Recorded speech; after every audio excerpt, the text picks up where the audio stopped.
ภะคะโหโตสุปินังอะกันตังธัมมานุภาเวนะวินาสเมนตุสุปฏิปันโนภะคะวะโตสาวกสังโฆอุชุปฏิปันโนภะคะวะโตสาวกสังโฆยายาปฏิปันโนภะคะวะโตสาวกสังโฆสามิจิปฏิปันโนภะคะวะโตสาวกสังโฆยัตติตังจัตตาริปุริสายุคานิอัตตาปุริสปุคลาเอสะภะคะวะโตสาวกสังโฆอาหุนายโยปาหุนายโยทักขินายโยอัญชลิกรณิโยอนุตตลังปุญญเกตังโลกัสสาติยันตุนิมิตตังอวะมังคลัญจาโยจะมานาโปสกุนัสสะสัทโธปะปะกะโกโตสุปินังอะกันตังสังฆานุภาเวนะวินาสเมนตุสักกัตตัวพุทธาราตานังโอสัตถังอุตตมังวะลังหิตังเทวมนุสสานังพุทธเตเชนะโสตินานัสสันตุปัตตวาสัพเพทุกขาวุปัสสะเมนตุเตสักกัตตัวธัมมาราตานังโอสัตถังอุตตมังวะลังปะลิลาอุปัสสะมานังธัมมะเตเชนะโสตินานัสสันตุปัตตวาสัพเพพยาวุปัสสะเมนตุเตสักกัตตัวสังฆราตานังโอสัตถังอุตตมังวะลังอาหุนายยังปาหุนายยังสังฆเตเจนะโสตินานัสสันตุปัตตวาสัพเพโลกาวุปัสสะเมนตุเตโพชังโคสัตติสังฆโตธัมมานังวิจโยตัฏฐาวิริยัมปิติปัสสติโพชังคาจัตตถาปะเรสัมมาตุเปกะโพชังคาสัตติเตสัพพทักษินามุนินาสัมมาทักขตาภาวิตาภาอุลิกตาสังวัตตันติอภิญญาญาณิพพานายายาโพธิยาเอตินาสัจจวัจเจนะโสติเตโอตุสัพพทาเอกัสสะมิงสัมมะเยนะโทโมคันลานัญจกัสสะปังสิลาเนตุกิเตติสวะโพชังเคสัตตะเทสะเยเอจะตังอภินันกิตัวโรคามุจจิงสุตังคะเนเอเตนะสัจจวัจเจนะโสติเตโอตุสัพพทาเอ เอกาทาธรรมราชาปิเขลันเยนะปิปิริโตจุนตัตเตเลนะตันเยวะปันนาเปตัวนาสาทันลังสัมโมทิตัวจะอาปาตาตัมมาพุทธาสิทานาโสเอเตนะสัจจะวัจเจนะโสติติโอตุสัพพทาปะยินาเตจะอาปาทาตินันนัมปิปะเยสินังมัคคะอัตตกิเลสวะปัตตานุปติธัมมตังเอเตนะสัจจะวัจเจนะโสติเตโอตุสัพพทาอัตถิอุณอัสสะวิจโยธัมโมโลเกอนุตตโลสัพพสัตตาเอตัตถายะตังตวงกันหาเอเตวะเตปริวัจเจละจัตตันเตอะมนุสกิปะวะเกพยะเกนะเกวิเสปุเตอะกะละมะละเนนะวาสัพพัสสะมามัลละนะมุตตัวทะเปตัวกาละมาริตังตัสสิวะอนุภาเวนะโหตุเตโวสุขิสัทธาสุตตาสิลังสัมมาทายะธัมมังสุจาริตังจะเลตัสสิวะอนุภาเวนะโหตุเตโวสุขิสัทธาลิขิตังจินติตังปุชังทรนังวะจันนังครุงปัจเลสังเตสันนังสุตวตัสสะอายุปวัตตติติภวตุสัพพมังคลังรักขันตุสัพเทวตาสัพพพุทธานุภาเวนะสัทธาโสติภวันตุเตภวตุสัพพมังคลังรักขันตุสัพพเทวตาสัพพธัมมานุภาเวนะสัทธาโสติภวันตุเตภวตุสัพพมังคลังรักขันตุสัพพเทวตาสัพพสังฆานุภาเวนะสัทธาโสติภวันตุเต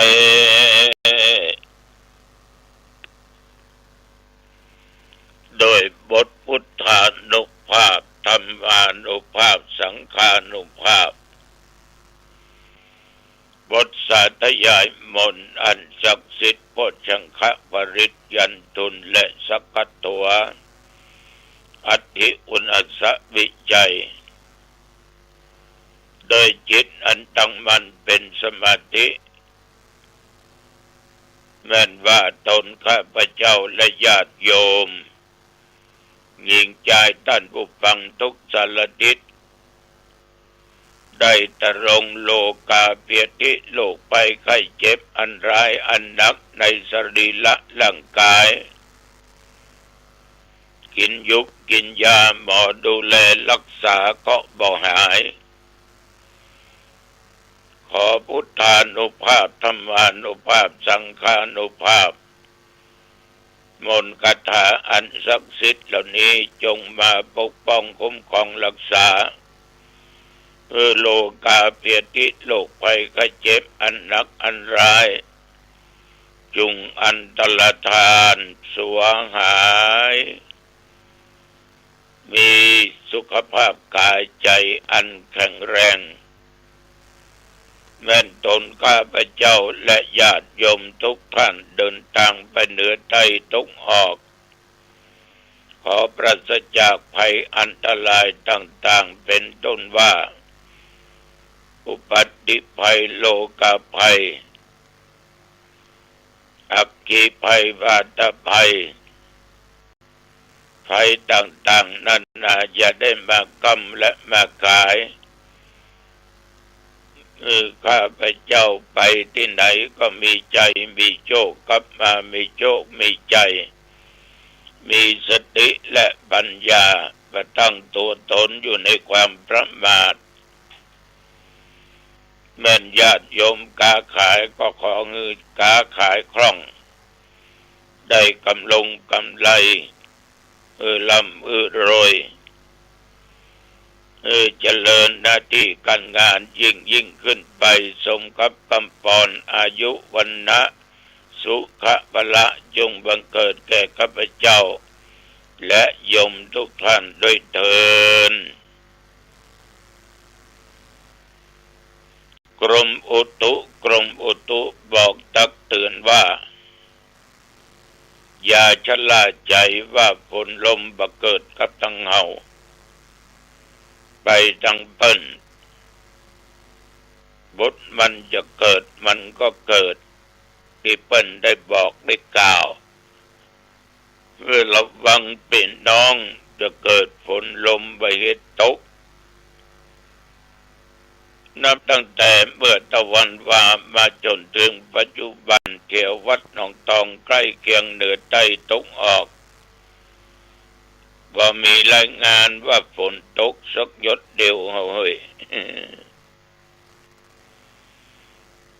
24 ชั่วโมงผ่านไปหมู่เฮาก็กรรมดีโชคดีบุญนักต้องอยู่ต่อไปอีกได้120 ขวบเข้าพระวรรษาได้อยู่กำจูศาสนากูตถาคตต่อไปแต่วันนี้ญาติโยมตอนเช้ากินก็ง่ายแล้วก้มไปไหนเมื่อตอนก้มไปไหนพักผ่อนอยู่ที่วัดที่ว่าตกเย็นค่ำขึ้นมาก็ออกวัดไปแสดงธรรมะ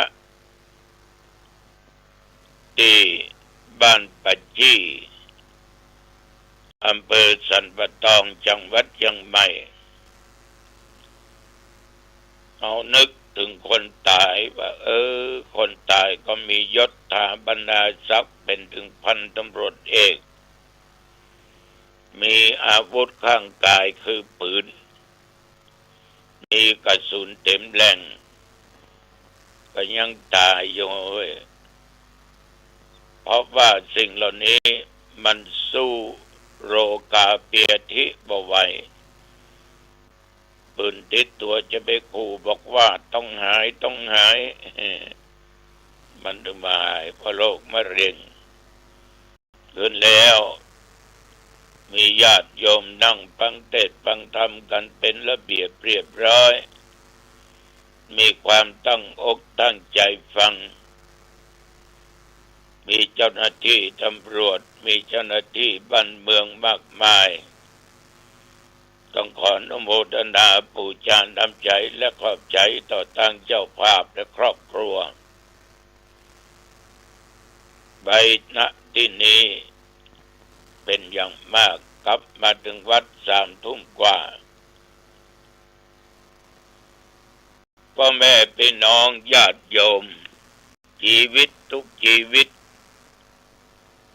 มันก็เป็นไปอย่างนั้นบอกว่าเปิ้นบอกว่าตัวเนื้อก็ออกไม่ออกฉะนั้นก็บดีประมาทเปิ้นถึงว่าภูเขาทั้งหลายมันล้วนด้วยศิลาสูงจดฟ้าบทมันวิ่งมาบทสัตว์โ ดยรอบทั้งสี่ทิศฉันใดท่านเปรียบว่าความแก่และความตายย่อมจะครอบงำสัตว์โลกทั้งหลายบอกว่ามนุษย์สัตว์เดรัจฉานแม้นว่าจะเป็นกษัตริย์ราชามหากษัตริย์เป็นพราหมณ์เป็นพ่อค้าเป็นกรรมกรเป็นคนทุกข์ยากไร้เข็ญใจคนมั่งมีสีสุขร่ำรวยขนาดไหนท่านทั้งหลาย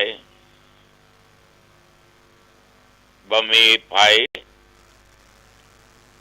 ที่มันจะหนีความแก่และความตายไปได้เพราะความแก่และความตายนั้นมันบ่เว้นภัยถึงวันนี่นะพอออกไม่ออกพอโดนครอบงำลงความแก่ความเจ็บความตายยุทธภูมิแห่งกองทัพมีอาวุธพร้อมก็บ่สามารถที่จะป้องกันความแก่ความเจ็บความตายได้ฉะนั้นญาติโยมสิ่งที่ป้องกันก็คือตัวเองที่ป้องกันได้ก็คือเรื่องศีลเรื่องธรรมเรื่องกรรมฐานถ้าหากเอามีศีลมีธรรมอยู่ในจิตในใจคำว่าตายเฮาจะบ่กลัว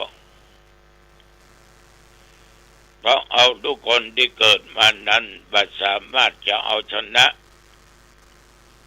ซึ่งความแก่ความเจ็บความตายนั้นได้ถึงเราจะมีเวทมนต์คาถาต่างๆไปสู้ไปลบมันก็ถึงสู้ความนั้นคือความแก่เจ็บตายบ่ได้จะมีทรัพย์สมบัติมีเงินมีทองหลายร้อยหลายพันหลายหมื่นล้านซื้อก็ถึงบักขายขอบ่ได้ถึงบ่ฮื้อจะเป็นบัณฑิตจะเป็นนักปราชญ์เป็นผู้รู้เป็นผู้มีปัญญาก็ถึงสู้บ่ได้ฉะนั้นท่านบอกว่าเอาทั้งหลายเนี่ยญาติโยมมีจิตอันมั่นคงปลูกศรัทธาคือความเชื่อในกรรมคือการกระทำว่าเราทำดีได้ดีทำชั่วได้ชั่วมั่นคงและมีจิตใจดำรงอยู่ในพระพุทธเจ้า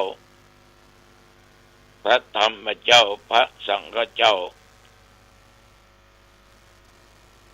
ขอญาติโยมท่านผู้ฟังได้ประพฤติปฏิบัติตามธรรมบ่ว่าทางกายทางวาจาหรือว่าทางด้านจิตใจท่านผู้บัณฑิตทั้งหลายย่อมสรรเสริญผู้นั้นเรื่องตายนี่ญาติโยมมันไม่สามารถที่จะยับยั้งไว้ได้แต่ถ้ามีชีวิตอยู่เดินทางในทางที่ถูกได้หือทานได้รักษาศีลได้ศึกษาธรรมปฏิบัติธรรมมาเป็นอาจินอยู่ตลอดเมื่อถึงเวลาจากโลกนี้ไปต่างไปเฮาต่างสุคติไปเกิดบนโลกสวรรค์เป็นเทพเป็นเทวุตเป็นเทวดาฉะนั้นศรัทธาสาธุชนญาติโยมบ่ควรประมาทเพราะสังขารทั้งหลายบ่เที่ยงมีความเกิดก็เสื่อมไปเป็นธรรมดาเกิดก็ดับมาก็กลับฉะนั้นเรื่องของสังขารนี้ญาติโยม เมื่อเฮายังบ่ดับเฮายังบ่จากโลกนี้ไปสิ่งที่จะทำให้เฮานั้นมีความสุขก็คือความดีไม่ใช่อย่างคนอันธพาลว่าทำดีได้ดีมีที่ไหนทำชั่วได้ดีมีถมไป ทำคนเดียวต้องอ้ายความชั่วมันต้องได้รับความทุกข์ทำดีต้องได้รับผลดีเหมือนพระออกไม่ออกที่นั่งฟังอาตมาภาพและนำไปปฏิบัติไม่เชื่อก็ลองจามดูของมาลองดูจะบอกหูว่ามันจริงก็ว่าบ่จริงอันนี้ตุเจ้าวัดหนองตองขอฝากไปกับญาติกับโยมเอาละวันนี้อ่านว่าเป็นเวลาพอดีอายุวันโนสุขังพลังพบกันใหม่โอกาสหน้าเจริญพร